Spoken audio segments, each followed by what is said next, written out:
101 TV եթերում ժամն առողջությանն է, եթերում ապրենք առողջն է, բարև ձեզ, ես Տաթևն եմ Արաքելյան։ Այսօր հյուրընկալել եմ Ավագյան բժշկական կենտրոնի, աչքի էքսիմեր լազերային վիրաբուժության բաժանմունքի վարիչ, Մալայան կենտրոնի լազերային շտկման բաժնի բժիշկ Լուսինե Բեկիրսկա-Թամազյանին։ Ասել թե ուրախ եմ, որ այստեղ եք, նույն է թե ոչինչ չասել, շնորհակալ եմ, որ այստեղ եք։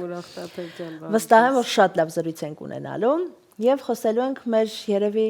աշխարհն ընկալելու ամենաառաջին օբյեկտի աչքի առողջության մասին, եթե չեմ սխալվում, նույնիսկ 80% աշխարհը հենց տեսնում ենք աչքի միջոցով։ Այս գայարաներից ամենակարևորագույնը։ Այո, եւ թե ինչպես պահպանենք մեր աչքի տեսողությունը, առողջությունը, երկարակեցությունը եւ եթե անգամ արդեն չենք խնայել ու ի վերջո հասել ենք նրան նաեւ որ խնդիրներ կա, ինչ առաջարկում ժամանակակից բժշկությունը։ Տաթև ջան, ես էլ եմ շատ ուրախ ձեզ տեսնել, նամանավանդ որ ունեցել ենք շատ շփումներ նախկինում, տարբեր հարթակներում, այսօր առավել ուրախ եմ, որ այստեղ եմ, որտեղ ունենք բավականին նորություններ, ասելիքներ եւ կփորձենք այսօր բացահայտել խնդիրները, որոնք որ կարող են մարդկանց խանգարել, լավ տեսնել իրենց շրջակա միջավայրը։ Ինչպես գիտեք, կարող եմ ասել հպարտությամբ 2001 թվականից առաջինը Հայաստանում մենք սկսեցինք Ավագյան կենտրոնում կատարել աչքի լազերային վիրահատություններ եւ կարող եմ ասել այս տարի մեր 25-ամյակն է եւ շատ հպարտ եմ, որ ունեմ այդ մեծ փորձը,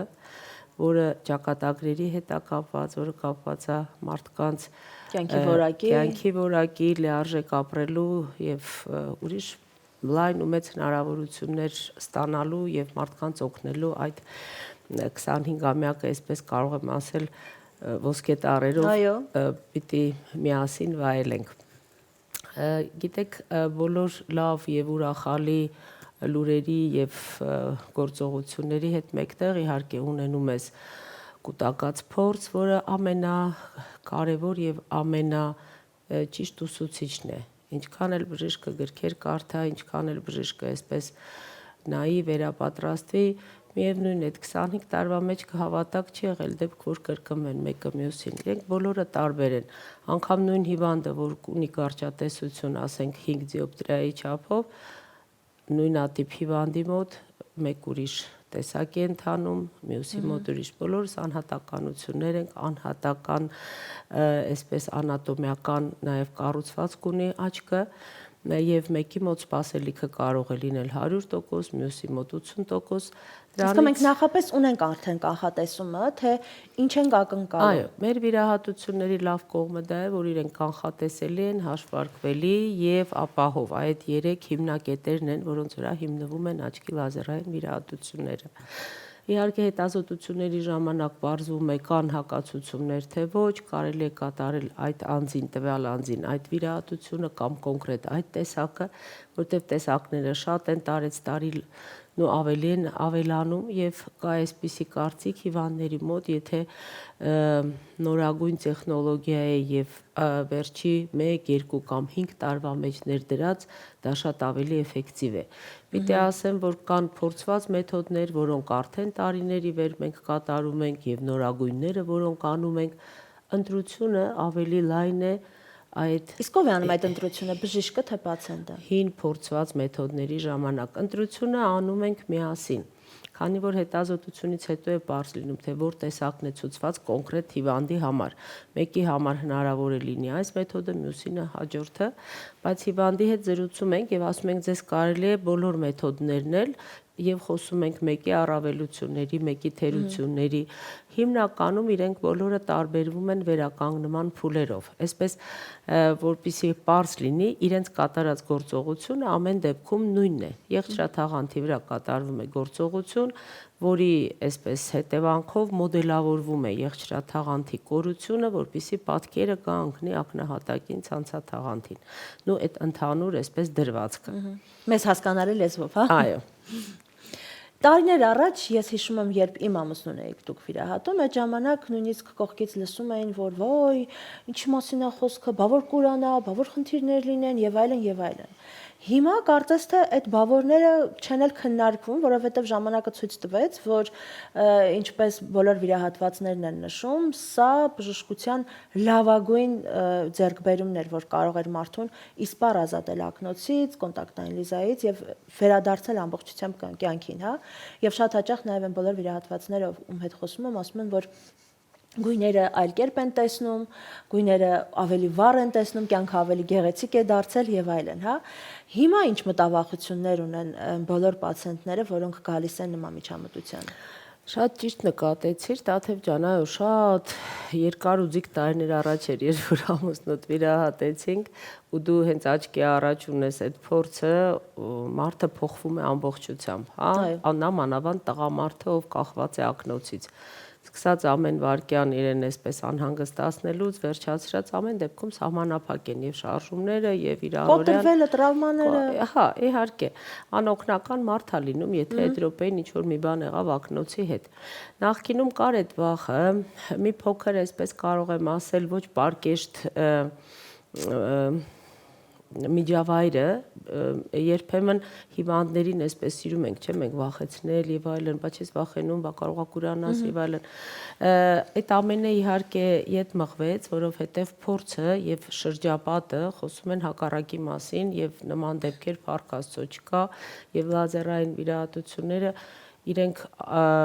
մաքսիմալ շտկող, մաքսիմալ վերականգնող ֆունկցիա ունեն։ Ամենավատթարագույն դեպքում հնարավոր է թեթևակի վերադարձ կարճատեսության, որը կարելի է երկրորդ անգամ նորից շտկել եւ այդ խնդիրը իսպառ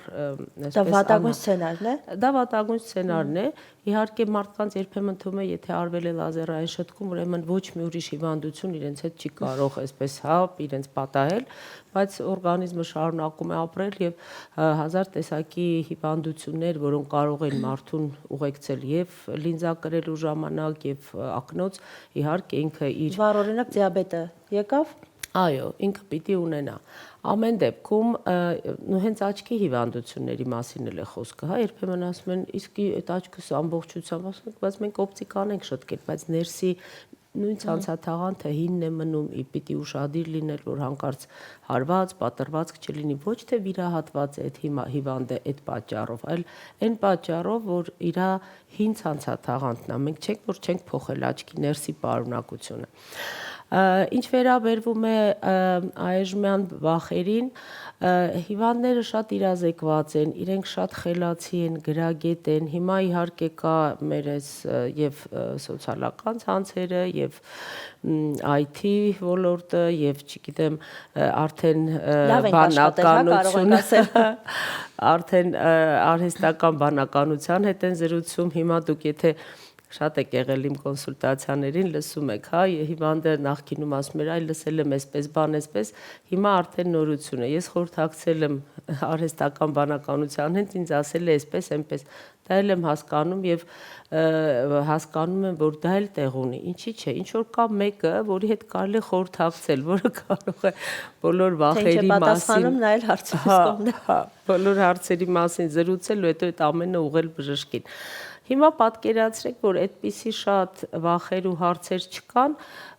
ուղղակի հիվանդները մի քիչ ավելի պահանջկոտ են դարձել այն բանով, որ իհարկե 100% տեսնում են, կարդում է, ասենք, այդ սանդղակի 10 տողը, ասում է շատ լավ է, բայց այն վերջի 10-րդի այն պոչիկի տակի կողքը մի փոքր շողք եմ տեսնում։ Ասածս նաև, որ ամեն դեպքում իրենք, քանի որ զգուշացված են, գիտեն, իրազեկված են, իրենք շատ ավելի պատրաստ են բոլոր այսպես մինչ եւ հետ վիրահատական հարցերին։ Եվ ամենակարևորը այդ վախերի հետ պայքարը մեր այդ 25-ամյա փորձն է։ Ես միշտ ասում եմ, Հայաստանը յուրահատուկ երկիր է։ Չկա այսպիսի երկիր, որտեղ մարդիկ այսքան իրար հետ կապված են բարեկամական, ընկերական, ծանոթ, հեռու բարեկամ, հարևան եւ այլն այս կապերով։ Իրենք բոլորը մեկը մյուսին ասում են, իրազեկում են։ Լավն էլ վատն շուտ է տարածվում։ Այո, դրա համար մենք այսպես ունենք մի մեծ բանակ, ովքեր որ իհարկե մեր կողքին են ու մենք շնորհակալ ենք իրենց անձնական փորձից ելնելով։ Ինչը կարող է կապել, այսպես ասած, բժշկի ձեռքերը, որպեսզի նույնիսկ շատ մեծ ցանկության դեպքում չկարողանա օգնել պացիենտին։ Հակացություններից խոսենք։ Տաթև ջան, կարևորագույն հակացուցումը, որի մասին ես միշտ խոսում եմ ու կա անհրաժեշտությունը դրա մասին նորից ու նորից ասել,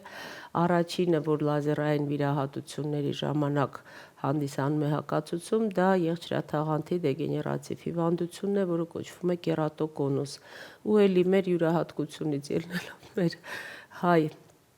այսպես ասեմ, հին գենետիկայից ասեմ, թե մուտացիայի ենթարկված ինչ-որ մի գենից փոխանցվում է եւ հիմնականում մենք չենք զտվում, չենք ամուսնանում ուրիշ ազգությունների հետ եւ այդ հիվանդությունը ժամանակ առ ժամանակ դուրս է գալիս, ասենք, կարող է լինել ազգականների մոտ, պարտադիր չի ծնողը փոխանցի երեխային։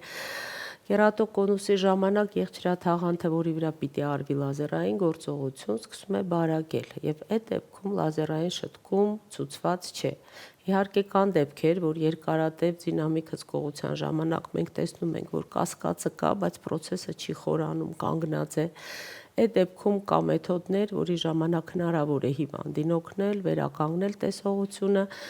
բայց պարտադիր պիտի լինի հսկողության տակ ու եթե հիվանդությունը գլուխ բարձրացնի, պիտի արվի արդեն մեկ ուրիշ վիրահատություն, որը հիմնականում կատարում ենք կերատոկոնուսի ժամանակ, դա cross-linking վիրահատությունն է։ Դու շատ լավ տեղյակ ես, որ էլի հպարտությամբ եմ ուզում ասել, այս տարի էլ մեր կերատոկոնուսի բուժման 15-ամյակն է լրանում, որտեղ նույնպես առաջինը Հայաստանում 2009 թվականից Ավագյան բժշկական կենտրոնում պիտի ասեմ իհարկե հարգանքներս մեր տնօրինությանը, որտեղ երբեք չեն վախեցել անել առաջի քայլը, վերցնել իրենց վրա այդ ճանապարհ բացողի ֆունկցիան, որովհետև իհարկե տնօրինության համար էլ է պատասխանատու, չէ, ասենք ձեռք բերել բավականին թանկարժեք սարքավորումներ եւ չպատկերացնելով թե ընդհանրապես այդ մեթոդները կկիրառվեն թե ոչ։ Բայց հպարտությամբ ուզում եմ ասել, որ 2009 թվականից նախկինում համարվում է չբուժվող հիվանդություն, կերատոկոնուսը, մենք անում ենք cross-linking վիրահատությունը եւ ես դու գիտես հարթակված չեմ թողնում, որ շնորհակալություն ասեմ Թեոդոր Զեյլերին, հրյա ծագումով Ավստրիայում բնակվող պրոֆեսոր Զեյլերը, ով գյուտ արեց ատամնաբուժի մոտ բուժման ժամանակ, երբ որ իրեն դրեցին լուսային այդ ատամնա այսպես պլոմբան, հա, այսպես ամրացնող լուսային ճառագայթով, որը երբեմն ժողովրդի մեջ ասում են ինձ դրեցին լազերային պլոմբա, չէ, ատամի, բայց դա ինքը ուլտրամանուշակագույն ճառագայթն է։ Մտահղացումը առաջացել է եւ եկել է այդ գյուտը, ես էլ եմ ասում, կարծում եմ նախանոբելանական ասեմ կամ երևի թե նոբելանական էլ, որովհետեւ հիմնականում մեր հիվանդները երիտասարդ են, լինում է նաև երեխաների մոտ նման խնդիրներ, 7-8 տարեկան երեխան արդեն 3-րդ աստիճանի կերատոկոնուս ունի, արդյոք երբ է սկսվել, ամեն դեպքում տարիքային հորմոնների խաղը կարող է լինել նաև հղի, այդ հղիների 9-ամսյա հորմոնալ տատանումների շրջանը։ Իսկ ոչ մեկս ապահովագրված չենք, որ կարող ենք ունենալ։ Բացարձակ։ Դրա նենգությունը նրա մեջ է, որ ինքը սկսվում է շատ թաքնված փուլով, սկսվում է եղջերաթաղանթի տակի հատվածից եւ հիվանդը գանգատ չունի, իրեն այսպես թվացial ակնոցով կամ ոսպնյակով լինզայով շատ լավ տեսնում է, բայց առաջի հազանգը անում է հետազոտող բժիշկը, երբ որ չի կորեքսվում տեսողությունը, դնում են ապակին բարձր ասթիգմատիզմ է կամ միջին եւ շատ լավ չենք ստանում 100%, արդեն պիտի կասկածենք խնդիր։ Եթե այսօրվա մեր զրույցն ամփոփելու լինենք, ուզում եմ բոլոր այն հեռուստադիտողներին, ովքեր ունեն այս կամ այն խնդիրը, բայց դեռ տարակուսում են գնալ այս քայլին թե ոչ, ինչ խորհուրդ կտաք եւ ինչպես կարողանան ճիշտ ընտրություն կատարեն, որովհետեւ մի բան է, երբ դու որոշում ես, որ այո գնալու եմ այս վիրահատությանը։ Մյուս հարցն էլ այն է, թե ինչպես ընտրեմ իմ սրտի մասնագետին։ Տաթև ջան, ճիշտ ասած, էլի մեր հայկական ավանդույթից ելնելով, ոնց են ասում, աստղդ պիտի բռնի։ Ամեն մարդ գտնում է իհարկե իր բժշկին, կարևորը որ լինի ճիշտ ախտորոշում, կարևորը չլինեն շտապող բժիշկներ, նորաբաց կենտրոններ, ովքեր որ շատ մանրամասն եւ խորը չհետազոտելով ուղակի շտապում են եւ միանգամից հիվանդին տանում են վիրահատության։ ամեն դեպքում հասկանում եմ եւ մրցակցություն եւ մնացած ուրիշ հարցեր, որոնք որ ամեն կլինիկա որոշում է իր ձևով, բայց մենք նորից պիտի հասկանանք, որ Հայաստանը փոքր երկիր է, դուք ճիշտ ասացիք, ինչպես լավ է, այնպես էլ վատը շատ արագ տարածվում է։ Միայն ընտրությունը լինի ճիշտ, ես նկատի ունեմ հիվանդի հետ կապված հիվանդությունները հերքելու ընտրությունը եւ ախտորոշումը։ Ինչ վերաբերում է հիվանդների կոչ անելուն, պիտի ասեմ, որ իհարկե առանց հավելյալ գործիքների ակնոցի կամ կոնտակտային ոսպնյակի ապրելը շատ մեծ հաճույք է եւ առավելություն, նամանավանդ երբ դու դուրս ես գալիս փողոց ու տեսնում ես ոնց որ ճիշտ ասեցիր գունապնակ ամբողջությամբ գարուն է գալիս եւ մենք այդ ամենը ըմբոշխնելու ենք եւ տեսնելու ենք եւ ստանալու ենք մեր ամենակարևոր զգայարանի եւ ամենաանթերի եւ կատարյալ օրգանի Աստծո կողմից ստեղծված։ Ես միշտ ասում եմ, մենք իհարկե չգիտենք մենք ոնց ենք առաջացել, որտեղից ենք առաջացել, բայց ամեն անգամ երբ որ պատմում եմ կառուցվածքը աչքի, ես զարմանում եմ, ով է մտածել, որ պիտի լինի ներսում 20 դիոպտրիապակի, երջրատաղանթը 40 դիոպտրիա, լինի ցանցատաղանթ, տեսանյարդ, ինֆորմացիան գնա ուղեղ, պատասխանը գա, դա մի հատ տիեզերք է։ Եվ ուզում եմ մարդկանց անել, ինչպես միշտ դու գիտես իմ կոչը, թող շատ լինեն ձեր ընտանիքներում առիթներ, որ ձեզ ասեն, ձեր աչքը լույս լինի։ Շնորհակալ եմ շատ մեր բոլոր հեռուստադիտողներին, ուզում եմ հիշեցնել, որ զրուցակիցս Վլադիմիր Ավագյանի անվան բժշկական կենտրոնի աչքի էքսիմեր լազերային բաժնի վարիչ, Մալայան կենտրոնի լազերային շտկման բաժնի բժիշկ Լուսինե Բեկիրսկա-Թամազյանն էր։ Շնորհակալություն, որ մեզ հետ եք, կհանդիպենք ցտեսություն։